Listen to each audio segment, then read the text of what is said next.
Dear students, आज हम औरंगजेब की डेक्कन पॉलिसी या दक्षिण नीति को पढ़ने जा रहे हैं। ठीक है, तो औरंगजेब की दक्षिण नीति के पीछे क्या उद्देश्य थे? क्या उद्देश्य थे देखते हैं।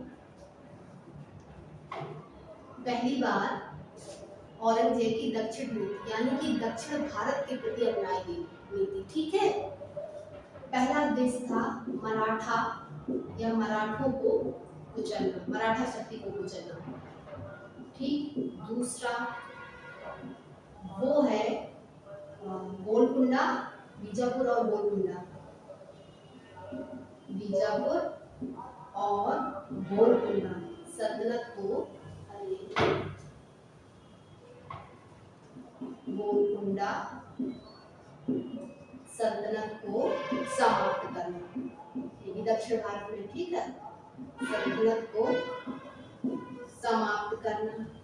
ठीक है, जिससे क्या हो, जिससे दक्षिण भारत में मुगल सत्ता का विस्तार। ठीक है, दक्षिण भारत में मुगल सत्ता का विस्तार हो और वो दक्षिण में भी क्या एक इस्लामिक राज्य की स्थापना कर पाए। ठीक है, ओके। अब जरा ये देखते हैं उसने क्या किया इसी क्रम में।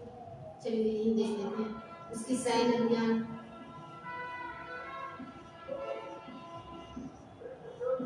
उसने 1686 और 1687 1686 में बीजापुर और 87 में गोलकुंडा, यहाँ पर सैन्य अभियान किया और इन दोनों को जीता और मुगल सत्ता में या मुगल सत्ता में मिला लिया। लेकिन ये जो विजय थी ये अस्थायी रही और जब इनको जीता तो क्या आरोप लगाया इन दोनों राज्यों पर कि ये क्या कर रहे हैं, ये मराठों को संरक्षण दे रहे हैं, मराठों को संरक्षण दे रहे हैं और मुगलों के प्रति असहयोग, मुगलों के प्रति असहयोग यानी कि मुगल सरकार या मुगल शासन के साथ सहयोग की भावना नहीं है, इसलिए इनके ऊपर अभियान किए गए और इनको जीता भी। लेकिन ये विजय ज्यादा दिन चल नहीं पाई। क्यों? क्योंकि वहां पर मुगल प्रशासन जो है वो सुचारू ढंग से स्थापित ही नहीं हो पाया। केवल सैन्य बल से ही विजय थी, प्रशासन वहां पे सुचारू ढंग से स्थापित हो ही नहीं पाया। वहां के जो स्थानीय अमीर और सरदार थे वो निष्ठावान ही नहीं थे मुगलों के प्रति। ठीक है, इसलिए वहां पे मुगल प्रशासन बहुत अच्छे ढंग से स्थापित नहीं हो पाया। ठीक है, और जब अगर प्रशासन नहीं आप किसी जगह पर स्थापित कर पाएंगे तो फिर जीत ज्यादा दिन टिक नहीं पाती है। ठीक है, अगली बार बात करते हैं मराठों के साथ। ठीक है,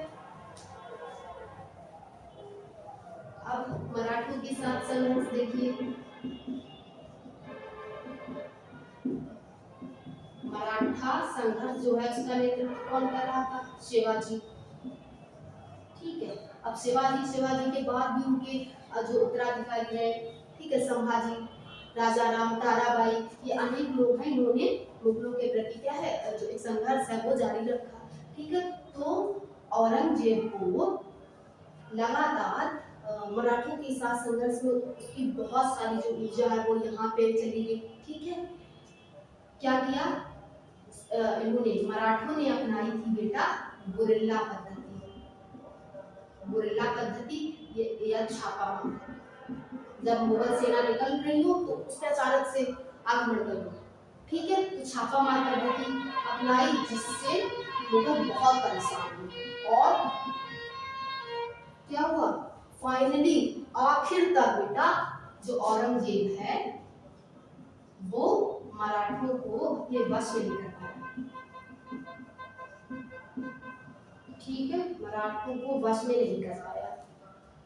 ठीक, जबकि वो 25 साल बना रहा दक्षिण भारत में इन्हीं मराठों को ही कंट्रोल करने में, और इसके अलावा अन्य भी बड़ी शक्तियां थी, लेकिन उसमें मराठा प्रमुख थे। ठीक है, अब जरा देखते हैं दक्षिण में भी उसने क्या कर दिया, वहां पर भी जजिया लगा दिया, जिससे वहां की जो जनता थी वहां पर भी क्या उनमें रोष उत्पन्न हो गया।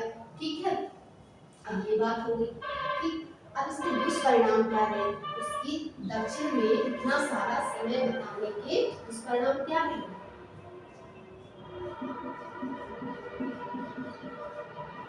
और दक्षिण का अभियान ये था, ये उसका सफल नहीं रहा। दुष्परिणाम ये रहे बेटा कि लगातार सैन्य अभियान करता रहा और दक्षिण में बना रहा, इसलिए जो उत्तर भारत का प्रशासन था वो कमजोर हो गया। उत्तर भारत का प्रशासन कमजोर पड़ गया। ओके, अगली बात, लगातार सेना सैन्य अभियान कर रही थी, जिससे वो क्या थी, सेना थकानग्रस्त हो गई। अगली बात, राजकोष खाली, खजाना कम होता जा रहा था। ठीक है, खजाना खाली हो रहा था, सैनिकों को वेतन नहीं मिल रहा था। ठीक है, हमने पिछले क्लास में चर्चा भी करी थी, खजाना खाली हो रहा था, तो पैसे उसको भरने के लिए, रेवेन्यू कलेक्ट करने के लिए नए नए आर्थिक नियम जैसे दरिया को दोबारा से लगाया था। ठीक है, तो और जब इस तरीके की अनियमितताएं होती हैं तो जनता भी क्या होती है, जनता में भी रोष उत्पन्न हो जाता है। ठीक है, ये सारे दुष्परिणाम रहे। फाइनली 1760 में औरंगजेब की जब मृत्यु होती है, और इसकी मृत्यु के साथ ही मुगल सल्तनत या मुगल साम्राज्य जो है वो अपने एक तरीके से पतन की ओर अग्रसर होता है। ठीक है, तो औरंगजेब की मृत्यु होती है 1760 में, और ये शासक बना था 1658 में, 1658 से 1760 ईस्वी तक औरंगजेब ने शासन किया। इसमें सर्वाधिक समय दक्षिण भारत को दिया, लेकिन दक्षिण भारत की ये नीति कहीं ना कहीं एक कारक के रूप में उभरी मुगल साम्राज्य के पतन के लिए। ठीक है बेटा, मिलते हैं नेक्स्ट क्लास में।